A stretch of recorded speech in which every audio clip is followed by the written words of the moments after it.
Is it recording? Yo, it's recording. What's going on, guys? Bradley Martin here. He's making fun of you. Got my fanboy in the back, number one. Number one right there. Look at his face. Look at his face, number one. We're about to film. Who's that? Damn, his shoulder looks big. Shoulder looks big from this angle, bro. A solid angle right there. Right there. Yeah, right there. Front out. Damn. Oh, damn. Yo, it actually looks amazing. I don't want to talk about it anymore. So, we're going to film some stuff for you guys, but I want to talk about this first, and it is the incline bench press versus the flat bench press. And I want to talk about, first and foremost, why I think the incline press is better. I'm going to talk about that first. Even though I'm not saying that the flat bench is not great, it has amazing qualities as well, and it makes you feel good, and it's like the bro movement of the year, and everyone does it. But that's part of the reason why I think the incline is a better movement. Is because you've probably done that for like, if you're 20, you've probably done it for 19 years. Yeah, probably. You know, if you're 6, you've done it for 5 years. If you're 4, you've been doing it for 5. So anyways, the point is this, you've probably done that 10 times the amount of times you've done this. And I can personally say that I was the same exact way. I did the same thing. I was like, that was the movement. Everything else amounted to that. Even when I did legs, I was like, oh man, I'm gonna get my bench stronger. Everything was about the bench, and that's great, and I understand it. But I will say that when I started to transition and change to this exercise more, like, even if I wasn't doing this right, I noticed that months would go by me just doing this, and whenever I would switch back over there, it's just a little tangent. I'd switch back over there, I was stronger, without me changing anything, except for just doing this more. So, I want to talk about why. I think a lot of people, they're like, man, I want to get my bigger, I want to get my upper chest bigger, right? And I'll say first and foremost, the bench press is much easier for people to use if you're doing it properly, right? To use like your lower pec. Yeah, I don't want to get this really twisted because I think a lot of people, when you bench press, incline press, push up, dumbbell press, anything, you're using your whole chest. You're never going to isolate one part of your chest, right? But I am trying to say that some people develop more quickly the lower portion of their chest, and some people develop more quickly the upper portion of their chest. But I think majority of you develop less up here, like myself, okay? And I could say, first and foremost too, I notice a difference from just doing this more often than that one and seeing a development. And I think a lot of the times, this has to do with, on that movement, I tend to use, are you good? You're distracting me, bro. Not that movement, not the curl. That's a tried and true forever, but not the curl. On the flat bench, you tend to use, like I said, a lot more of your lower pec, and your triceps, and depending on how you set up your shoulders, like flat or not, your shoulders. So I think you miss out on the upper pec portion of the movement a lot. And with this, I've noticed, just due to the sheer fact that like, the position your body's in, the position your back's in, you're almost forced more so to hit with your chest and your shoulder. And I think for a lot of people, if you're gonna feel more, because sometimes, and I know this is true for me, when I first started getting into like bodybuilding, it was very hard for me to feel my chest, period. And as I got better at it, I was better at contracting like down here. It's like, okay, but I was never really good at contracting up here. But I noticed that as I got better at using my shoulders, contracting my shoulders, at the same time I felt more of a contraction in my upper chest. So this movement in general, I think because of the position and the range of motion, you have more of an opportunity to engage your upper pec along with your shoulders. So just in general, like if your goal, let's say, is to build like this portion of your body, your upper chest, your shoulders, this is gonna be, in my opinion, a better movement. But that one, on the other hand, as far as like triceps goes, this one I think is also harder to get your tricep involved because like the direction of the movement. Yeah. This one though, obviously, like I'm not taking away from the bench press at all. This is tried and true. This is how you measure the prowess of the gym, bro.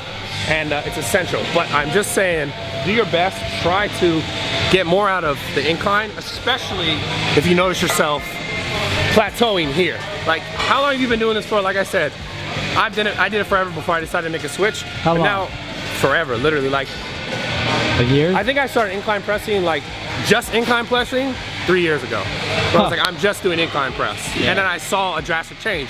But everything else was staying the same. So, I'm not saying just stop this forever, but I'm saying like if you've noticed yourself plateau, try and just kick this for 2-3 months. And I know you're like, oh, what the hell? But I promise you doing that is not gonna make you any more weak. It's not gonna make you weaker at the bench press. Sometimes a lot of those things will like convert to the flat press. But that's also vice versa. So if there's people out there who are like, yo, I got a really small lower chest and it's the exact opposite of what I'm talking about, then flip-flop it. All I'm really trying to say is like, they're both great movements.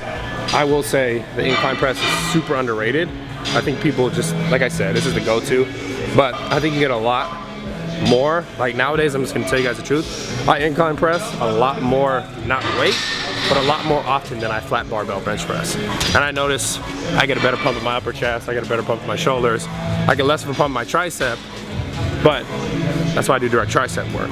Or I'll do like close grip on the bench press flat. So you just gotta, you start to learn your body and what's kind of like working for you, what's not working for you, how long you've been doing something, and think about the things you're doing, because I can only say so much to like guide you guys, but you guys gotta know what you're doing in the gym, how often you're doing it, and if it's making a difference for you. And at the same time, I say this all the time, very important, give it time to have an effect. So don't just do that for a week and be like, oh, it doesn't work, I'm done. It didn't grow, I'm done. Don't do it for 2 weeks, do it for 2-3 months, and then make a real like, okay, I've done that, how do I feel, how do I look? Did everything else stay pretty similar, and did I make improvements or not? And then evaluate and go from there. And that goes with any exercise, whether it be squat, bench press, incline, dumbbells, anything, right? But what's the best? So if I gotta answer that, both. Just kidding. So I'm gonna say this. You touch your chest? Well, okay, as far as touching your chest, I wanna talk about something. Whether it be the bench or the incline, this is important, Kev brought this up. This incline, I would say a lot more people have a harder time touching their chest because, like I said earlier, the range of motion is longer, it's a little different. It definitely makes you use your shoulders a little bit more, and if you don't have them fully planted down, then you might feel more tension than you want to feel on your shoulder joint. So if you guys need to, it's fine, do a shorter range of motion, right? My best advice to that, if you have a shorter range of motion, because like most presses, if you shorten up the range of motion, you're just involving mostly tricep and not a ton of chest, right? But if you're doing it with the intention, like your focus, where your mind-muscle connection is, like obviously it's in there, but where you're actually thinking about when you're pressing, because I'm telling you, this might sound like some voodoo nonsense, but I swear guys, over the years, just before you even start any movement, think of the muscle you're trying to work. I don't care if it's a bicep, if it's tricep, whatever. Literally think of it, like look at it, think of it, be like, okay, that's the muscle. Before I'm about to work it, I've done this, again guys, might sound like some voodoo stuff, but I swear it's worked for me. The first thing I think about when I start the movement, and the last thing I think about when I've stopped the movement, is that muscle. Like I'm literally like, if I shut my eyes, I'm thinking about my tricep. I know you're like, how do you think about a tricep? But at first, if you don't know how to do it, just think of it, the side that you want to grow more, like your bad side, like my bad side over here.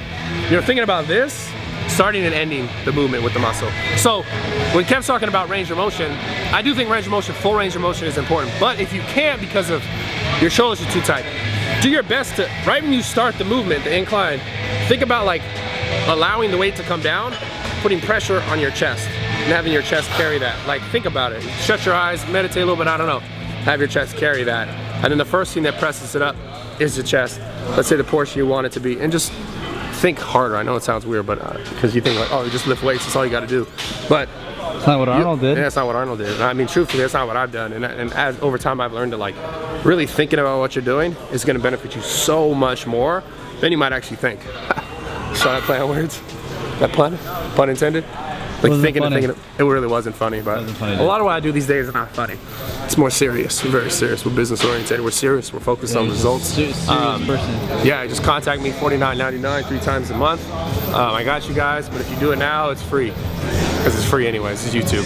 I love you guys, I'm out. If you guys like the tips, thumbs up the video, subscribe, but also turn on the bell notifications because YouTube's trying to like, and if you don't turn them on, then you're never gonna know. Yeah, no, not like this, bro. Not like this. No, like this. You're trying to like your neck, like imagine your neck like this, and they just suffocate you. Not like, bro, not like an Indian jerk off rug burn. No, okay. Listen, turn on the post notifications if you want to know that I'm posting videos. All I'm saying is because people are like, yo, do you still post YouTube videos? And I do, but no one's getting the notifications. So turn on the post notifications, which is that little bell. I love you. What's up? When did you stop lifting though? Literally like 6 months ago. Yeah, 6 months ago. Yeah. Stop lifting then. I'm getting back into it though. Yeah. You ready to do this? Let's do this.